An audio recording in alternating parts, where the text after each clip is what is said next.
Naranasan mo na ba yung sobrang takot sa buhay mo na halos mawalan ka ng pag-asa? Yung tipong klase ng takot na hindi ka na makausad pa. Sa Bible, may kwentong ganyan. Isang balo na walang-wala na, naubos na, pagod na, at ayaw na magpatuloy sa buhay. Pero sa gitna ng kanyang takot, nakita niya ang makapangyarihang kamay ng Panginoon. Yan ang pag-uusapan natin ngayon, ang kwento ng widow at Zarephath. Paano nga ba siya inalis ng Diyos sa sitwasyon na puno ng takot ang kanyang puso? Samahan niyo po ako. During that time, ang hari ng Israel ay si Ahab at ang reyna naman ay si Queen Jezebel. Dahil sa kanila, ang pagsamba kay Baal ay kumalat sa buong Israel at sa karatig bayan. Tinalikuran nila ang tunay na Diyos. Kasama ito sa kwento ni Prophet Elijah. Kung di niyo pa napapanood yung video na ginawa natin dito, panoorin niyo yan pagkatapos nito. Naniniwala sila na si Baal ay ang sky god at ang Diyos na sinasabing may control sa ulan at sa ani. At para manumbalik sila sa tunay na Diyos, pinadala ng Diyos si Elijah at ang sabi sa 1 Kings 17 verse 1, I serve the Lord, the God of Israel. Elijah said to Ahab, as surely as the Lord lives, no rain or dew will fall during the next few years unless I command it. Hindi umulan sa loob ng 3.5 years sa buong Israel at sa mga karatig bayan. Kasi ang paniniwala nga ng mga tao, si Baal ang nagpapaulan, pero pinatigil lahat yun ng Diyos. Para tumalikod sila kay Baal at makita nilang kadakilaan ng Panginoon. Natuyo ang lupa, naubos ang ani, nagutom ang buong Israel, pati ang mga karatig bayan, pero si Prophet Elijah na kanyang inutusan ay hindi niya pinabayaan. Pinakain siya ng Panginoon araw-araw sa pamamagitan ng mga umbak, ng mga ibon, at meron siyang sariling tubig sa pamamagitan ng isang ilog. Pero dumating yung panahon na naubos na yun dahil sa tagtuyot. At inutusan ng Diyos si Elijah na pumunta sa bayan ng Zarephath, outside Israel. Pero katulad ng sa Israel, hindi rin nakakaranas ng ulan ng bayan na ito. Sumasamba rin sila kay Baal. At sinabi ng Diyos kay Elijah, pumunta ka doon sa bayan ng Zarephath, merong isang widow na mag-aalaga sa'yo at magpapakain sa'yo. Teka lang, balo, walang asawa, walang tagapagtanggol, walang resources, mahirap lang at mahina, pero ito yung gagamitin ng Panginoon. Sa mata ng tao, wrong person yung lalapitan ni Elijah, pero sa harapan ng Diyos, she was exactly the right person. So ang sabi ng 1 Kings 17 verse 10, so Elijah went to Zarephath. When he reached the town gate, he saw a widow gathering wood for a fire. Nung panahon ng Old Testament, ang balo ay kabilang sa mga pinakamahihinang sektor. Wala silang asawa, kaya wala silang tagapagtanggol. Walang lupa, walang kita, umaasa sa anak o sa tulong ng iba, sa charity ng iba. Kaya madalas, nabibiktima din sila ng pang-aabuso. At nung nakita ni Elijah ang balo na ito, sa may bandang gate o sa tarangkahan, nangongolekta ng mga panggatong. Historically accurate yon na ibig sabihin nun, sobrang hirap ng babaeng ito. Tapos tinanong siya ni Elijah, would you bring me a little water in a cup so I may have a drink? Hala, di ba tagtuyot nun? So ibig sabihin yung bawat butil ng tubig ay buhay para sa kanila. But during those times, ang hospitality ay big deal, lalo na sa mga tao sa Middle East. Hindi sila tumatanggi, gayon pa man, sa ganung sitwasyon, di mo naman na may isip yun eh. Magbibigay pa ba akong tubig? Walang-wala na ako. Pero sabi ng verse 11, as she was going to get his water. So kukuha niya siya ng tubig Walang-wala siya, kukuha siya ng tubig. Elijah said, please bring me a piece of bread too. Sabi niya, Nay, pwede bang samahan mo na rin ng tinapay? Kung titignan mo, parang abusado itong propeta na to Ngayon, sumagot si nanay sa kanya. In verse 12, the woman answered, as surely as the Lord your God lives, I have no bread. I have only a handful of flour in a jar and only little olive oil in a jug. I came here to gather some wood so I could go home and cook our last meal. My son and I will eat then and we will die from hunger. Wala na akong kahit ano. Ito na lang ang meron kami. Lulutuin ko na lang yung huling pagkain namin. Pagkatapos nito, maghihintay na lang kami ng kamatayan ng anak ko. Last na pagkain na nila, Tapos maghihintay na lang sila ng death. Grabe to. Parang kung ako si Elijah, hindi ko maaatim na kainin yung pagkain na yun, no? Pero sa perspective ni Elijah, iba. Iba ang nakikita niya. Utos ito ng Diyos at nakikita ni Elijah na pagpapalain ang balo na ito. Kasi nakita ni Elijah yun kung paano siyang pinakain ng Diyos sa pamagitan ng mga uwak at binigyan pa siya ng ilaw. So sabi ni Elijah in verse 13, don't worry. Go home, cook your food as you have said. But first, make a small loaf of bread from the flour you have. Bring it to me, hatiin mo. Then cook something for yourself and your son. Tapos ito na, nag-iwan si Elijah ng pangako mula sa Diyos. The Lord, the God of Israel says, the jar of flour will never be empty and the jug will always have oil in it until the day the Lord sends rain. So the woman went home and ginawa niya what Elijah told her to do, and the woman and her son and Elijah have enough food every day. The jar of flour and the jug of oil were never empty, hindi nauubusan. Araw-araw meron, just as the Lord, through Elijah, had promised. Araw-araw, nagkaroon sila ng supply. What she thought was the last meal turned as the start of their breakthrough of blessings. Grabe ang ginawa ng Diyos sa kanila. Pero makikita din natin na grabe ang takot na pinagdaanan ng balo na ito. Anong takot ang mga pinagdaanan niya, Pas? Number 1, takot sa kakulangan. Sabi niya sa 1 Kings 17 verse 12, may kaunting harina na lang ako at kaunting langis. Paano pa ito sasapat sa amin? Walang-wala na kami ng anak ko. Wala na yung asawa ko. Wala na akong trabaho. Huling pagkain na namin to tapos mamamatay na kami. Grabe, di ba? Naranasan mo na ba yun yung pagtingin mo sa wallet mo? Pambihira, Lord, paano ito magkakasa? Layo pa yung sahod ko. 100 na lang yung pera ko. Aray ko. Di ba? Hindi lang takot sa kakulangan. Pangalawa, takot sa kinabukasan. Kakainin namin ito ng anak ko at mamamatay na kami. Hopelessness. Para bang tanggap niya na yung sitwasyon niya na deep down in her heart na mamamatay na kami, pero alam mong takot na takot pa rin siya na dumating yung bukas. Bilang nanay, ang pinaka-greatest fear niya siguro yung anak niya ay mamatay sa gutom. Kagaya ng tao na marami sa atin. Siguro dumarating ka ngayon sa punto na ang dami mong takot, ang laki ng hospital bills mo.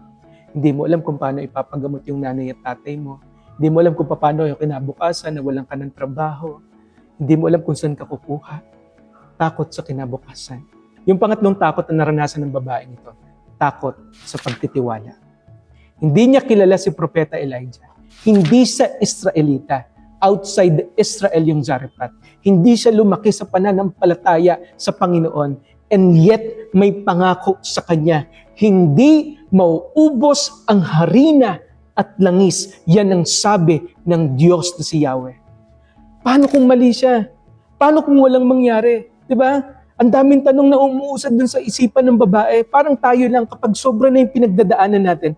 Minsan nakwe-question natin bilang tao, Lord, totoo ka ba talaga? Totoo bang yung mga salita? Marami tayong takot, marami tayong tanong, pero alam natin na hindi tayo pwedeng magpadala habang buhay sa mga takot na ito. Because fear will bring bondage in your life. Pero papaano ba siya nagtagumpay mula sa mga takot na ito? Kung babasahin natin mabuti ang story, makikita natin ang kanyang mga ginawa. Number 1, pinili niyang magpatuloy kahit mahirap. Hindi niya itinanggi ang takot niya, pero hindi rin siya nagpaalipin sa takot. Nung natagpuan siya ni Elijah, namumulot siya ng panggatong. Kumikilos siya. Hindi siya nagmumukmuk sa isang sulok. Nandun siya. Humahayo, naghahanap ng pwedeng paraan para makakain sila. Kumikilos pa rin siya at nagpapatuloy sa buhay kahit puno siya ng takot. Naalala ko yung kwento ng isang lalaki na si Nick Vujicic. Isang lalaking walang kamay at walang paa. Minsan niyang sinabi sa kanyang sarili, magkakapamilya pa ba ako? May kinabukasan pa ba ako? Kaya nung bata siya, nilunod niya yung sarili niya sa isang drum. But praise God, niligtas siya ng Panginoon. Binigyan siya ng Diyos ng magandang kinabukasan. Ginagamit siya ng Diyos ngayon sa buong mundo para mag-preach ng salita ng Panginoon, para mag-inspire ng mga tao. At nagkaroon na rin siya ng sarili niyang pamilya. Isa sa kanyang mga talks, sinabi niya, pain is pain, broken is broken, fear is the biggest disability of all. It will paralyze you more than being in a wheelchair. Mga kapatid, fear brings bondage in you. Huwag mong hayaan na lamunin ka ng takot. Ang babaeng ito, pinili niyang magpatuloy kahit mahirap. Pangalawa, pinili niyang maging totoo sa harapan ng Diyos. Hindi niya itinago ang kalagayan niya. Hindi siya nagkunwaring, okay lang ako. The woman answered, as surely as the Lord your God lives, I have no bread and only a little olive oil in a jug. I came here to gather some wood so I could go home and cook our last meal. Tapos mamamatay na kami ng anak ko. Alam mo ba na nais ng Diyos na maging totoo ka sa Kanya? Malapit siya sa mga taong basag ang puso. The Bible says, a broken heart and a contrite spirit is an offering that He will not despise. Sabihin mo sa Diyos ang sitwasyon mo. Nagkamali ka, natatakot ka, nahihirapan ka, sabihin mo sa Panginoon lahat. Iiyak mo sa Kanya, tatay mo siya, at anak ka niya, iluhod mo sa Panginoon. Yan naman ang punto ng panalangin yung makipag-usap tayo ng totoo sa Panginoon. The shortest distance between heaven and earth is your knees. Iluhod mo sa Diyos lahat. Tandaan mo ito, ang takot lumalakas kapag tinatago. Humihina ito kapag inaamin, aminin mo sa harapan ng Panginoon. Alam naman ng Diyos yung totoo pero hinihintay lang niya tayo na lumapit sa Kanya at bumalik sa Kanya. Malaki ang kayang gawin ng Diyos sa sitwasyon ng buhay mo ngayon. Bago niya naranasan ang himala, siya ay nagtapat sa Panginoon ng kanyang kalagayan. Hinahanap ng Diyos ang totoong puso. Piliin mong maging totoo sa Kanya.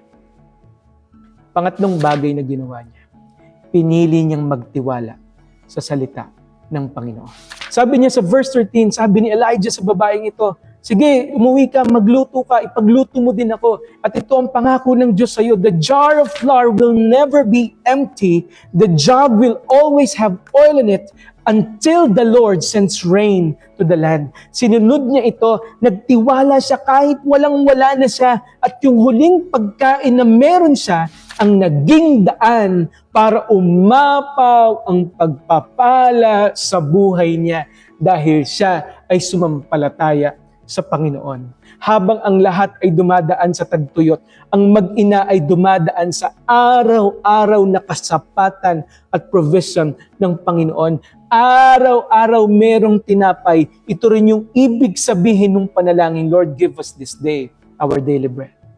Pinalago ng Panginoon ang meron siya dahil sa kanyang pananampalataya. Pero akala ng balo, ito na yung pinaka-nakakatakot na araw sa kanya.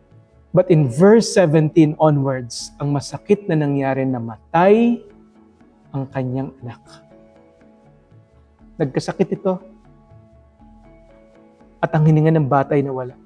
Sa gitna ng sakit, muling nagsalita ang balo. Hindi galit kundi tapat na sigaw ng kanyang puso. Sabi niya kay Propeta Elijah, bakit mo pinalala ang aking kasalanan? Bakit namatay ang aking anak? Kinuha ni Elijah ang bata. Dinala sa taas ng silid. Nanalangin ang propeta, O Panginoon kong Diyos, ibalik mo po ang buhay ng batang ito. 3 beses siyang dumapa sa bata, nakinig ang Diyos. At ang bata ay bumalik sa kanya at siya ay nabuhay. Binaba ni Elijah ang bata, binigay sa kanyang ina, at sa wakas sinabi ng balo, ngayon ay nalalaman ko na ikaw ay tao ng Diyos at ang salita ng Panginoon ay totoo. Mas lalong nireveal ng Diyos ang kanyang sarili sa panahon na pinakamatindi ang pagsubok sa buhay ng balong ito. Marami tayong pagsubok na kakaharapin sa buhay. Maraming takot tayong mararanasan. Pero tatandaan mo, ang Diyos na nagbigay ng tinapay araw-araw ay siya ring Diyos na may kapangyarihan sa buhay at kamatayan.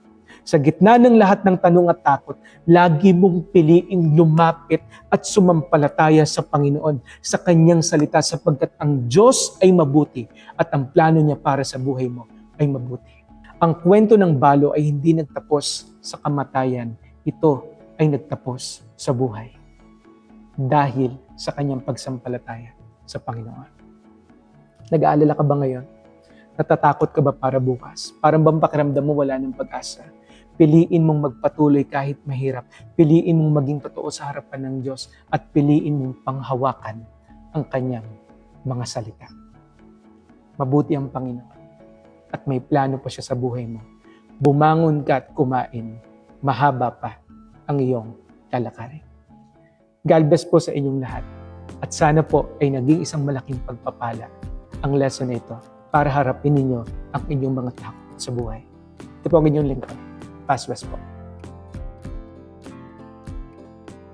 Shout out nga pala sa aking malupit na video editor, si Kuya Nike. Isa siya sa mga members ng aking small group and a faithful member of the church. Nagkaroon kami ng God-given desire to bring these stories to life and to connect it to your hearts. Kung ikaw ay isang local creator o meron kayong company at gusto nyong i-hire siya as video editor, pwedeng-pwede. I-message nyo lang siya sa email na ito. Makakatulong ito ng malaki para sa kanya. He's a professional video editor at makikita nyo naman yung mga gawa niya sa channel na to. Solid. So, sa lahat ng nanonood at sumusubaybay sa atin, maraming salamat po. And may the Lord bless you more. Please continue to support and to subscribe sa ating channel. Lahat po ng papuri ay inaalay natin sa Panginoon. God bless po.